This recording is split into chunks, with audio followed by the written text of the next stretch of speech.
everyone. Thanks for coming. There are so many misconceptions about what mental illness really means. Turn that one down. Good start. Cool. The restrictions it does and doesn't place on a person's life, if and how it should be treated, and just how many people it affects. The misconceptions and contradictions we hear on almost a daily basis caught our attention. We believe strongly in the power of telling a story. With mental health issues, people don't feel able to talk about their experiences because they're worried that they won't be taken seriously or people won't understand. Obviously that's not true of everybody, but we think of it as part of the stigma of talking about mental health.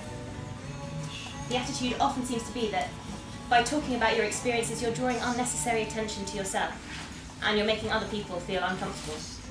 It gets to the point where people will drop their voices when they say depression. There's a reluctance to even vocalise it. We feel it's vitally important that these silence barriers are broken down, that people are given a platform to talk about their OCD, their eating disorder, their manic depression, their relatives' dementia, or whatever it is, and that they can do so in a way that is true to their own individual experience.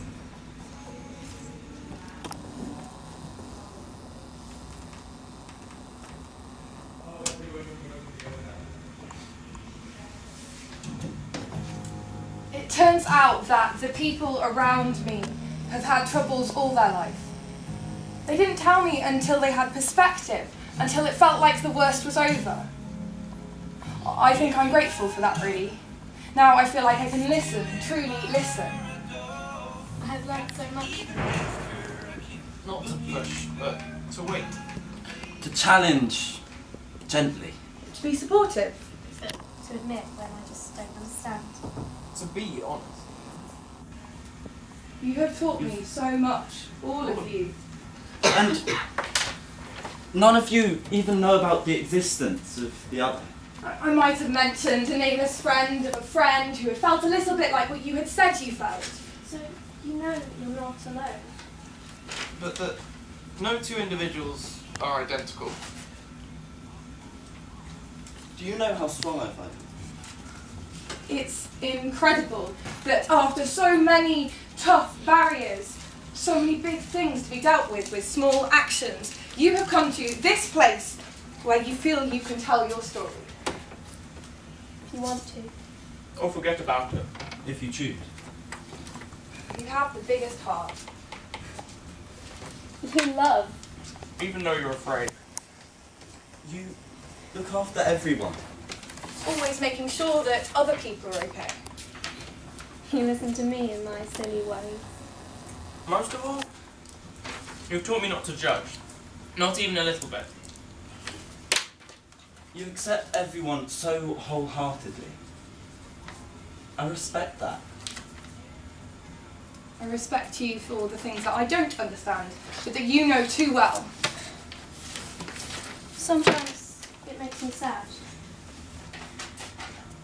I wish I was a mirror, so that you could look into my eyes and see in me what I see in you. I see you. A strong person. An independent person. Someone who has been hurt and has fought it. Who fights it today too, sometimes. Person who has dealt with all of this on top of work, Volunteering. children, Housemates. Family. doctor's appointments, Counselling sessions. children. All of this. And you never let anyone down unless you absolutely have to. And even then, you avoid that at all costs. I respect that. I see beauty in your smile because I know that for a while it was rare. Same to your laugh. You never seem to doubt or to fear. But I suppose you get good at hiding those kind of things. So I appreciate it even more when you let me in. For a moment, for an hour, for a day. Each moment with you is precious. I want you to know this on the bad days. I want you to know this when your spoons run out and when you're feeling tired. I want you to know that I will always have a place for you. I know that when it gets really bad, I won't call them. But later, you'll write a letter. Or we'll go out for coffee and then have a chat. And then I'm so glad to have you back.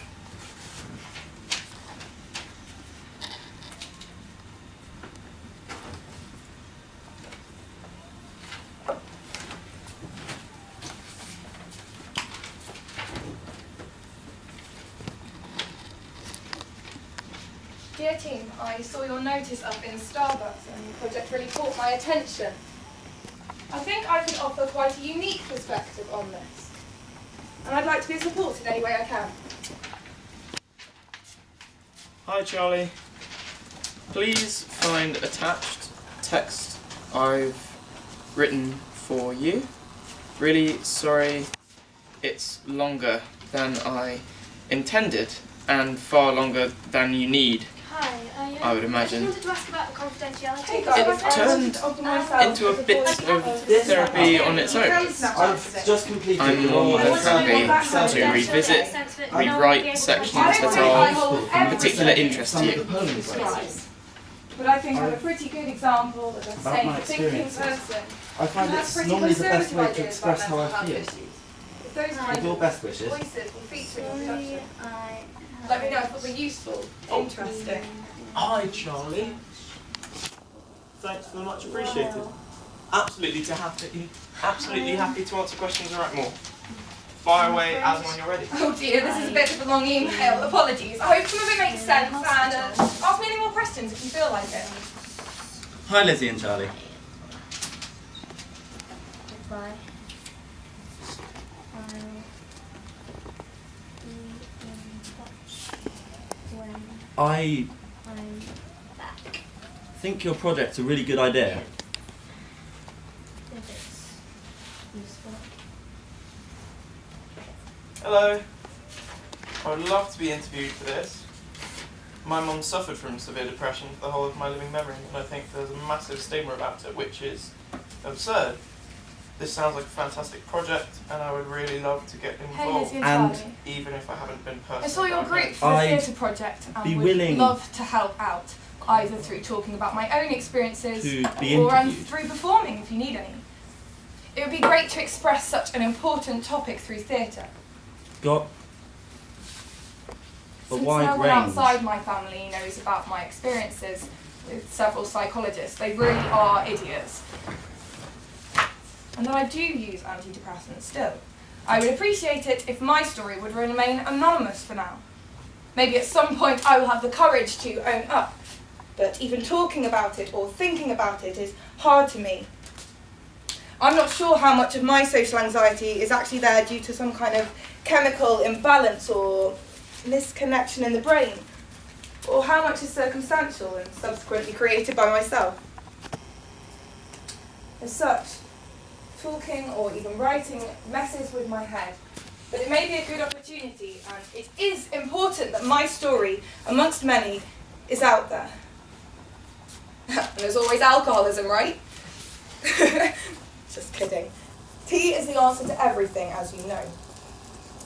Anyway, if you don't mind me stammering through an interview, I don't understand anything myself, really. I'd be glad to help.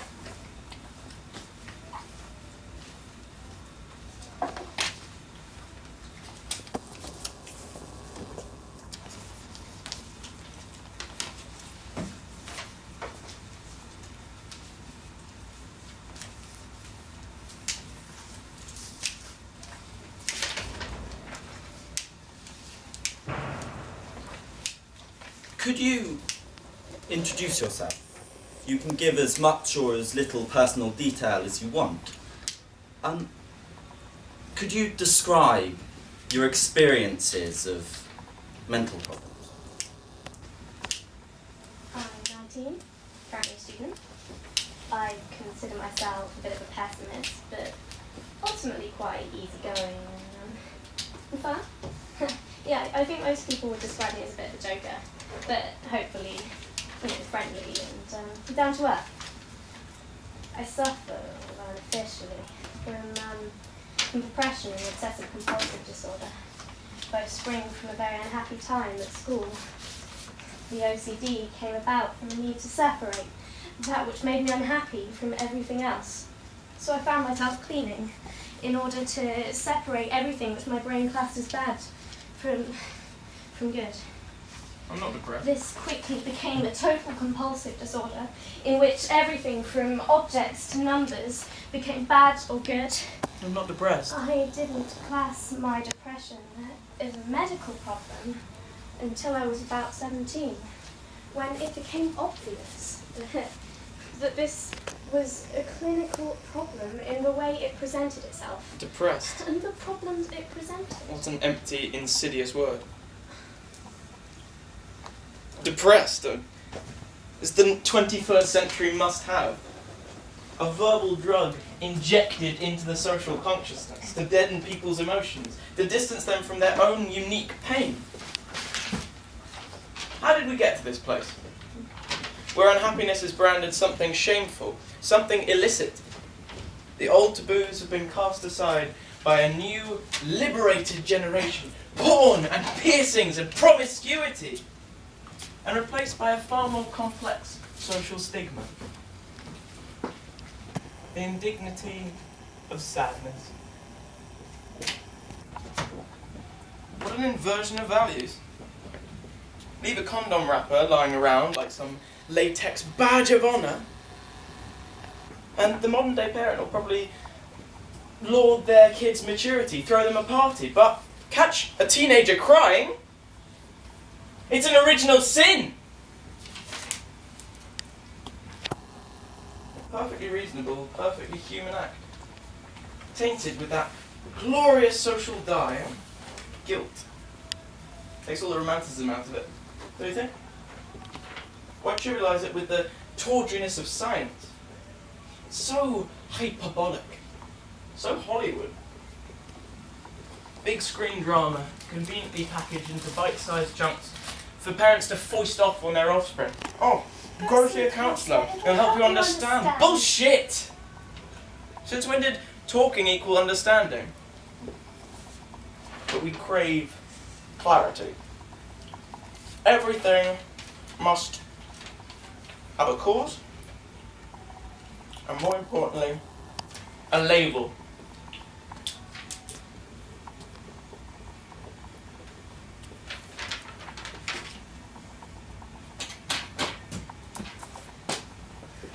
I hear it all the time. Oh my God, you would not believe the day I have just had. Seriously, he would not stop talking about his geology project all day. I just want to go home and cuddle and die, frankly. My life, I really wanted that time today. Seriously, I've not had sex in 2 months now. Just kill me now.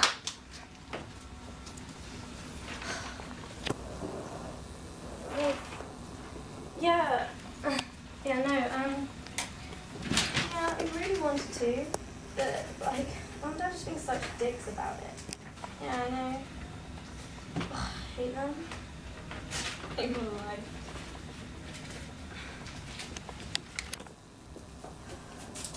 Oh man, I am so stressed out right now. I've got this whole piece of coursework due for tomorrow that I haven't even started yet. I just want to kill myself.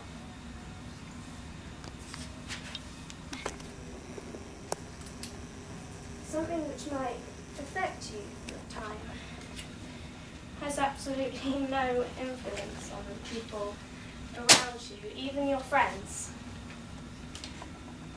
You have to try really hard to remember that someone suffered from bereavement.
It's like someone gouged out my insides.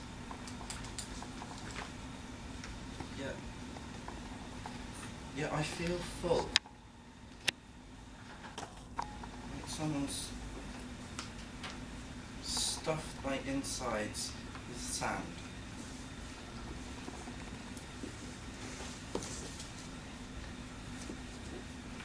Starting with my toes. Each tiny grain crammed in as tight as it'll go. Up my legs. Crammed. Up and up into my neck. Pouring down into the tips of my fingers, stopping me from breathing. Up and up more, pouring out of my mouth, filling my nose, trying to burst out of my eyes, up and up into my brain till I can't think.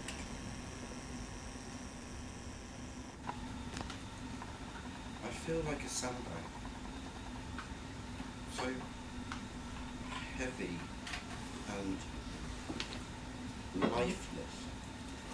I can't move. I hate stuffiness. I hate that feeling like you're covered in cotton wool. You can't breathe. The heat. I hate the closeness. Like there's cling film clinging to my nose and mouth. I love the cool air. I love the rain. I wish the rain would come and wash me out, clean me out.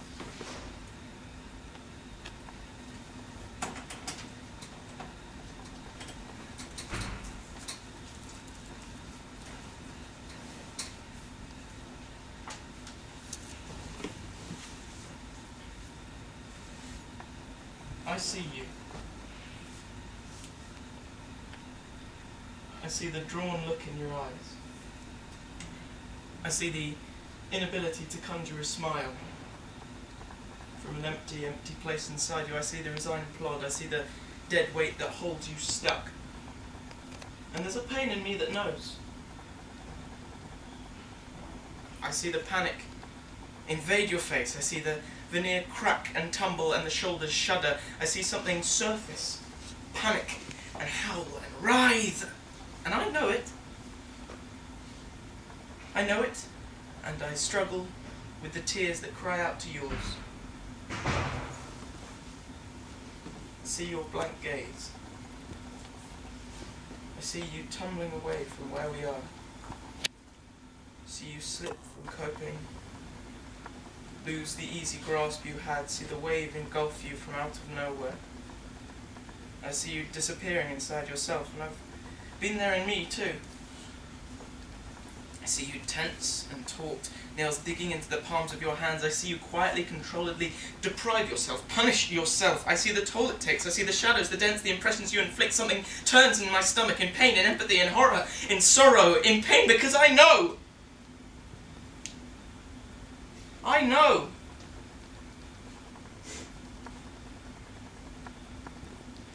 I want to hold you. To kiss away all the pains. Sing away all the fears.